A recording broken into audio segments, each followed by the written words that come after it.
diplomatic corps o ng mga diplomat sa Pilipinas. Ang mga diplomat, mga kinatawan ng ibang bansa, haharapin ni Pope Francis bukas sa isang pagtitipon sa Malacanang sa Rizal Hall kung saan magbibigay ng talumpati ang Santo Papa, pati na rin si Pangulong Aquino. Kasamang aakyat ni Archbishop Pinto si Ambassador Celia Ana Feria, Chief ng Presidential Protocol, dating Consul General na nagsilbi sa Philippine Embassy sa Madrid, Spain.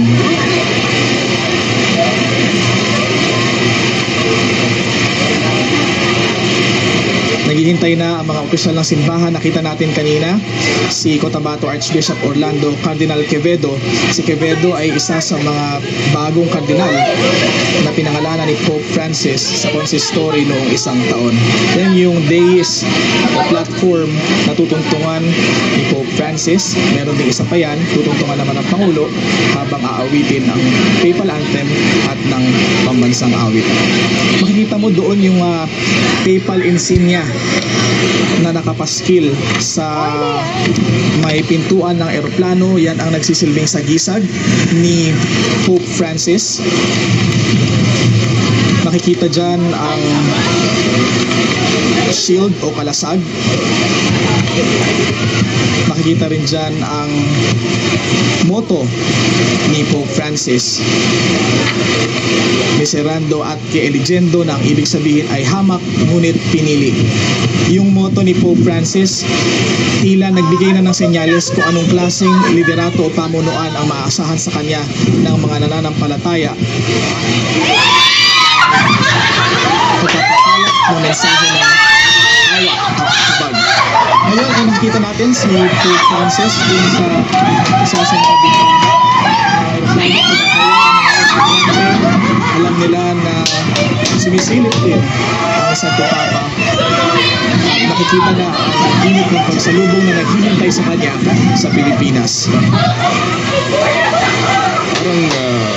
May 31 miyembro ang kanyang delegasyon.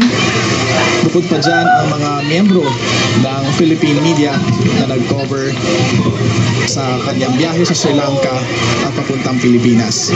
Doon pa lang, Willard, sa kuha nga sa bintana kung saan Masabi lang natin na yung motto ni Ito ang Santo Papa ng Purina. Yes, Talagang may kakaibang karisma Aura. ang kanyang ngiti. Oo. Ayan, sa loob ng eroplano. Nakita mo pa rin si Santo Papa sa loob. Nakakatuwa, pasilip-silip siguro kasi marami silang sakay dyan, kaya medyo natatagalan ang pagtayo ng Santo Papa. May inaayos pang mga protocol sa loob ng eroplano bago tuluyang magbukas ito. Pero talaga po siguro nakikisa po sa atin ang ating mga nanonood ngayon, no? Doon sa unang ngiti na ating nasulyapan sa paglapag po ng eroplano sa Nakian ng ating Santo Papa. Talagang meron pong kakaiba. Kaya siguro nga din ganito rin po, no? Ka-enthusiastic. Hindi po lamang mga Katoliko, no? Dahil nga din po doon sa kakaibang karisma. Yes.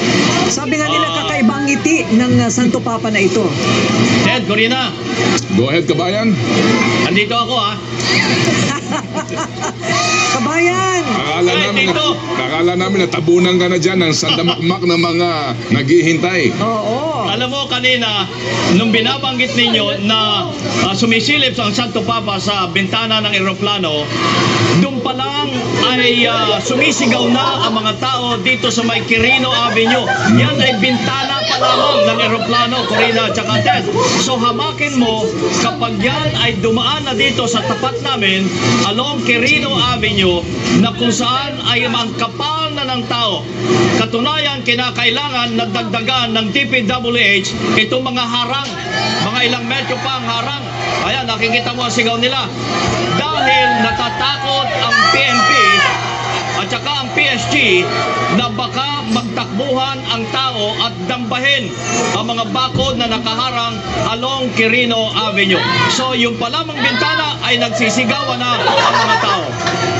Talaga naman natin kabayan sa tinagal-tagal, paulit-ulit na ating mga panawagan at mismo panawagan ng simbahan maging ng Malacanang na tayo ay sumunod no, sa mga patakaran. Palagay ko naman ang lahat susunod no, sa mga panuntunan na itinakda. Ngayon, kabayan, ay papalapit na no, ang takip silim. Oo nga. Paano nga ba yun kapag inabot sila ng dilim? At malaking bagay po ito na napaaga ang arrival po ng kanyang flight dahil ang kanya pong original schedule ng arrival ay 5:45, no? Yes, Kaya po napakalaking bagay po nito. Kaya ho, para ho talaga mas maganda ho na may araw pa. Kaya atin na ho masilayan ang Wala mga nang eksenang ito. Ted, Corina, Go ahead, kabayan. walang araw na at medyo madilim na dito sa aming kinalalagyan. Kung mula dyan sa Villamor Air Base, bago makarating dito sa malapit na sa Apostolic Nunciature, ay palagay ko'y madilim na. Itong kinatatayuan natin ngayon ay mga ilang metro lamang ang layo mula sa Apostolic Nunciature. Mula dito ay kakanan ang convoy ni Pope Francis. May harang ngayon, may harang ng mga pulis, pero mamaya ay tatanggalin ang harang sa pagkanan niya sapagkat ilang metro lamang mula sa kanto ng Taft Avenue at saka Quirino Avenue, ayun na ang Apostolic Nunciature na kung saan ay tutuloy ngayong gabi si Pope Francis. So madilim na dito sa lugar na ito at lalong pinadilim sa dami ng tao. Corina, Ted. Ito na, abangan na po natin mga kapamilya.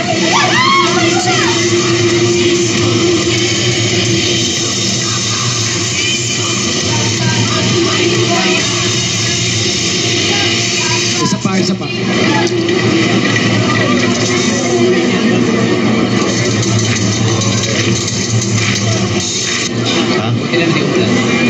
So, Willard, ano ba ang mood ng mga tao dyan habang nasisilayan nila ang Santo Papa dito sa bintana ng Sri Lankan Airline pero hindi pa siya bumababa?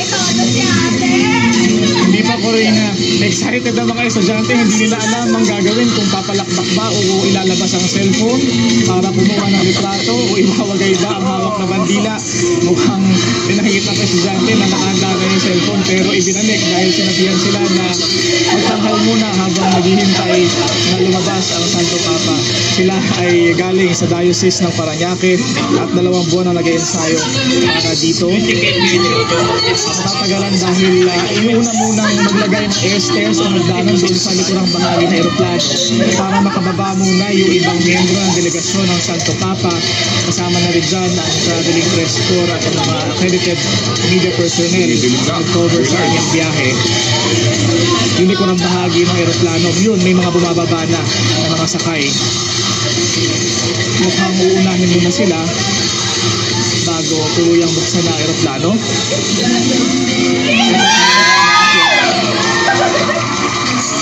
Umihiyaw mga tao at excited. Hinihintay lang nila mabuksan ang pintuan ng aeroplano at masilayan na ang Santo Papa. Sa ngayon, kinakanta nila ang Bienvenido, Papa Francisco. Welcome, Pope Francis, sa wikang Kastila. Ito kanyas na ang pintuan ng aeroplano.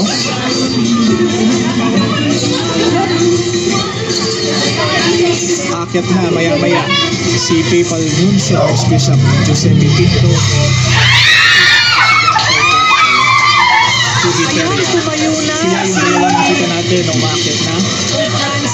sa aeroplano upang personal na salubungin si Archbishop Pinto ang nagsisilbing kinatawan ng Santo Papa, nagsisilbing ambassador ng Holy See sa Pilipinas. Kasama niya si Chief of Presidential Protocol, Cookie Feria.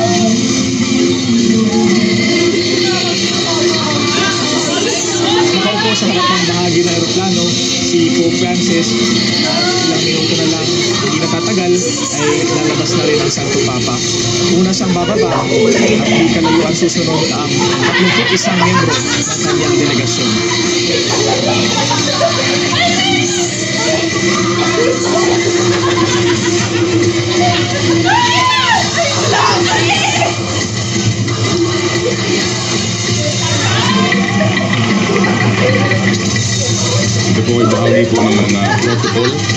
bumaba na si Ambassador Peria at naihatid na ang opisyal na pagsalubong, unang pagsalubong bilang kinagawa ng Pangulo.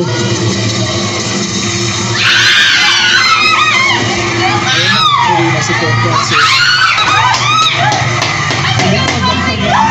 Sky Cup dahil nilalapasan din ang hangin dito sa Villamor Air Base.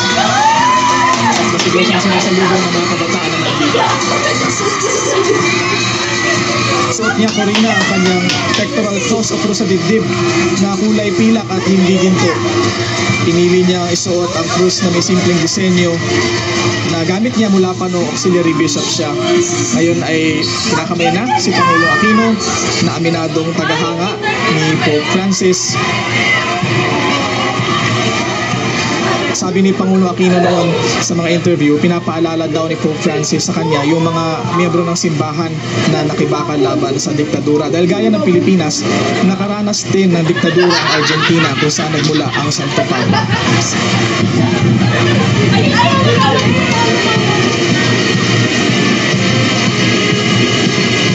Tutungtong muna sila sa ceremonial dais para sa pagtugtog ng papal anthem at pambansang awit. Pakinggan natin at tumayan ang seremonya.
ang isa-isa pong kinakamayan at kinakausap po ni Pope Francis. Ito po'y pinamulahan ni Pangulo Aquino kanina, of course, no? At ni VP Binay, ni Executive Secretary Rito Choa, ni Foreign Affairs Secretary Albert Del Rosario, Finance Secretary Alan Cesar Purisima, Justice Secretary Leila de Lima, DPWH Secretary Relio Singson, DepEd Secretary Armin Luistro, Defense Secretary Volker Jasmin, at DILG Secretary Marojas, at kasama rin po si DOTC Secretary Joseph Emilio Abaya, at ngayon nga po si Budget Secretary Florencio Abad, kasama rin po si NEDA Secretary Arsenio M. Balisacan.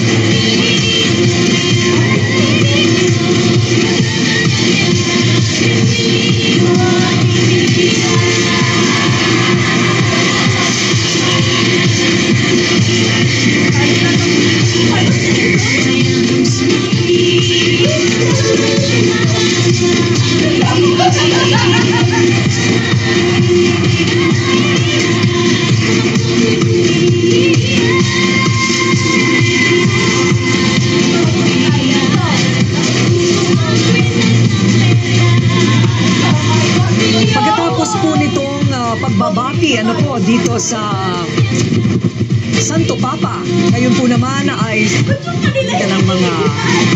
ang delegasyon ng Simbahang Katolika didiretso po sa Kalayaan Lounge sina Pinoy at Pope Francis bago siya sumakay ng Pope Mobile papuntang Papal Nunciature sa Taft Avenue. Ted, alam mo ba, 3 pala ang gagamiting Pope Mobile ni Pope Francis. 2 dito sa mga Pope Mobile na ito ay gawa sa Pilipinas. Ang jeepney-inspired na Pope Mobile at mayroong isa pa.